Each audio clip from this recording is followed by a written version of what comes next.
Give thanks to you, Lord, for you are good, for your loving kindness, your graciousness, your mercy, your compassion endures forever. I give thanks to you, God of gods, for your loving kindness endures forever. I give thanks to you, Lord of lords, for your loving kindness endures forever. To you who alone does great wonders, for your loving kindness endures forever. To you who made the heavens with skill, for your loving kindness endures forever. To you who stretched out the earth upon the waters, for your loving kindness endures forever. To you who made the great lights, for your loving kindness endures forever. The sun to rule over the day, for your loving kindness endures forever. The moon and stars to rule by night, for your loving kindness endures forever. Who faithfully remembered us in our lowly condition, for your loving kindness endures forever and has rescued us from our enemies. For your loving kindness endures forever, who gives food to all flesh. For your loving kindness endures forever. I give thanks to you, God of heaven, for your loving kindness, your graciousness, your mercy, your compassion endures forever. Hey, Dad. Today we are reading Proverbs chapter 30 to 31 and Hebrews chapter 5.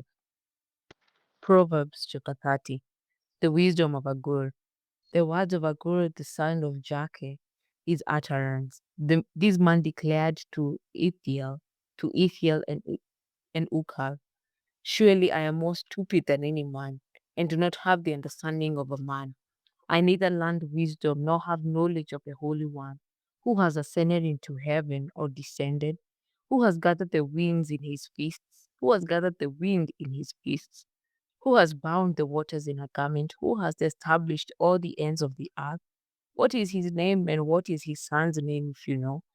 Every word of God is pure. He is a shield to those who put their trust in him. Do not add to his words, lest he rebuke you and you be found a liar. Two things I request of you: deprive me not before I die. Remove falsehood and lies far from me.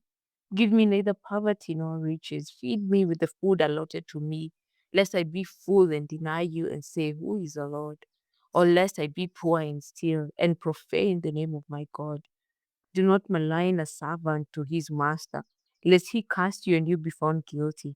There is a generation that curses its father and does not bless its mother. There is a generation that is pure in its own eyes, yet it is not washed from its filthiness. There is a generation, oh, how lofty are their eyes, and their eyelids are lifted up. There is a generation whose teeth are like swords, and whose fangs are like knives, to devour the poor from off the earth, and the needy from among men. The leech has two daughters, give and give. There are three things that are never satisfied, four never say enough: the grave, the barren womb, the earth that is not satisfied with water, and the fire never says enough. The eye that mocks his father and scorns obedience to his mother. The ravens of the valley will pick it out, and the young eagles will eat it. There are three things which are too wonderful for me, yes, for which I do not understand: the way of an eagle in the air, the way of a serpent on a rock, the way of a ship in the midst of the sea, the way of a man with a virgin. This is the way of an adulterous woman. She eats and wipes her mouth and says, I have done no wickedness. For three things the earth is perturbed. Yes, for four it cannot bear up: for a servant when he reigns, a fool when he is filled with food, a hateful woman when she is married, and a maid servant who succeeds her mistress. There are four things which are little on the earth, but they are exceedingly wise. The ants are a people not strong, yet they prepare their food in the summer. The rock badgers are a feeble folk, yet they make their homes in the crags. The locusts have no king, yet they all advance in ranks. The spider skillfully grasps with its hands, and it is in kings' palaces. There are three things which are majestic in pace, yes, four which are stately in walk: a lion which is mighty among beasts, and does not turn away from any, a greyhound, a male goat also, and a king whose troops are with him. If you have been foolish in exalting yourself, or if you have devised evil, put your hand on your mouth. For as the churning of milk produces butter, and wringing the nose produces blood, so the forcing of wrath produces strife. The words of King Lemuel's mother, chapter 31. The words of King Lemuel, the utterance which his mother taught him. What, my son? And what, son of my womb? And what, son of my vows? Do not give your strength to women, nor your ways to that which destroys kings. It is not for kings, O Lemuel. It is not for kings to drink wine, nor for princes intoxicating drink, lest they drink and forget the law, and pervert the justice of all the afflicted. Give strong drink to him who is perishing, and wine to those who are bitter of heart. Let him drink and forget his poverty, and remember his misery no more. Open your mouth for the speechless, in the cause of all who are appointed to die. Open your mouth, judge righteously, and plead the cause of the poor and needy. The virtuous wife, verse 10. Who can find a virtuous wife? For her worth is far above rubies. The heart of her husband, the heart of her husband safely trusts her, so he will have no lack of gain. She does him good and not evil. All the days of her life, she seeks wool and flax, and willingly works with her hands. She is like the merchant. She is like the merchant ships. She brings her food from afar. She also rises while it is yet night, and provides food for her household and a portion for her maidservant. She considers a field and buys it. From her profits she plants a vineyard. She girds herself with strength and strengthens her arms.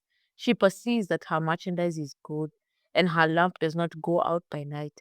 She stretches out her hands to the distaff, and her hand holds the spindle. She extends her hand to the poor. Yes, she reaches out her hands to the needy. She is not afraid of snow for her household, for all her household is clothed in scarlet. She makes tapestry for herself. Her clothing is fine linen and purple. Her husband is known in the gates when he sits among the elders of the land. She makes linen garments and sells them, and supplies sashes for the merchants. Strength and honor are her clothing. She shall rejoice in time to come. She opens her mouth with wisdom, and on her tongue is the law of kindness. She watches over the ways of her household, and does not eat the bread of idleness. Her children rise up and call her blessed. Her husband also, and he praises her. Many daughters have done well, but you exalt them all. Charm is deceitful, and beauty is passing. But a woman who fears the Lord, she shall be praised. Give her of the fruit of her hands, and let her own works praise her in the gates. And that is the word of the Lord. No, I have not read Hebrews chapter 5. Sorry. Hebrews chapter 5. Qualifications for priesthood. For every high priest taken from among men is appointed for men in things pertaining to God, that he may offer both gifts and sacrifices for sins. He can have compassion on those who are ignorant and going astray, since he himself is also subject to weakness. Because of this, he is required as for the people, so also for himself, to offer sacrifices for sins. And no man takes this honor to himself, but he who is called by God, just as Aaron was, a priest forever. Verse 5. So also Christ did not glorify himself to become high priest, but it was he who said to him, "You are my son. Today I have begotten you."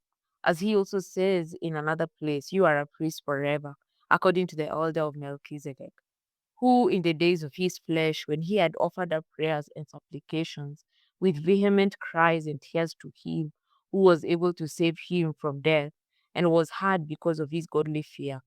Though he was a son, yet he learned obedience by the things which he suffered. And having been perfected, he became the author of eternal salvation to all who obey him, called by God as high priest, according to the order of Melchizedek, of whom we have much to say and hard to explain, since you have become dull of hearing. Spiritual immaturity, verse 12. Though for by for though by this time you ought to be teachers, you need someone to teach you again the first principles of the oracles of God, and you have come to need milk and not solid food. For everyone who partakes only of milk is unskilled in the word of righteousness, for he is a babe. But solid food belongs to those who are of full age, that is, those who by reason of use have their senses exercised to discern both good and evil. And that is the word of the Lord. Blessed be the reading of your word, Jesus. I love you so much, God, and I'll see you in the next chapters. Bye.